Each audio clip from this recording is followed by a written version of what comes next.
د وجنه د علماء متفقه فیصله په دی باندې ده چې تارک الصلاه د منځ پر خدون کې دا سړی کافر دی. حدیث کې راغلی دی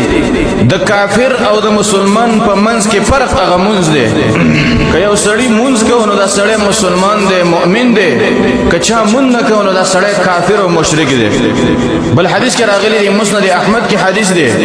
نبی صلی الله علیه وسلم فرمایي العهد الذي بيننا وبينهم هغه عهد او لوز فرق زمنګ او د کافرو په منځ کې هغه الصلاه منځ دی.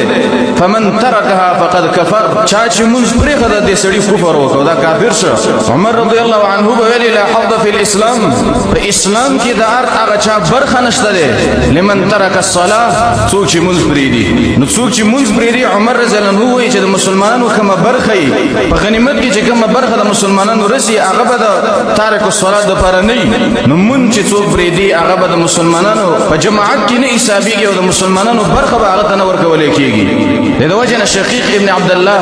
رحمه الله دا یو ناشنا تابعی دی ویلي وای چې کان اصحاب رسول الله صلی الله علیه وسلم لا يرون من الاعمال شيئا تركه كفر الا الصلاه.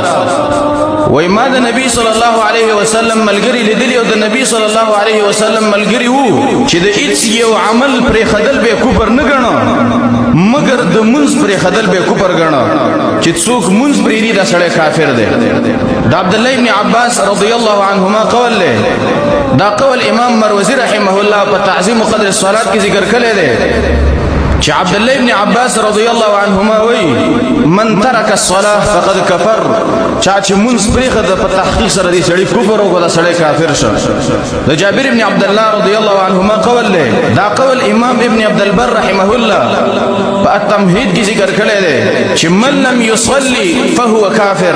څوک چې منځ نه کوي دا سړی کافر دی. د ډیر اقوال د علماو چې د علماو اقوال په دې باندې دي چې څوک منځ نه کوي دا سړی کافر دی. سورة المدثر کې الله رب العالمین دغه عنوان ذکر کړی دی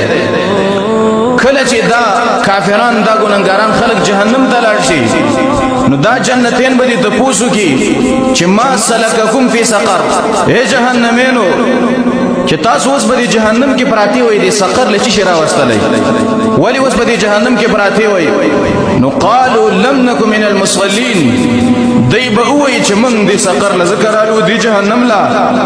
چې موږ په دنیا کې مون نه کوو.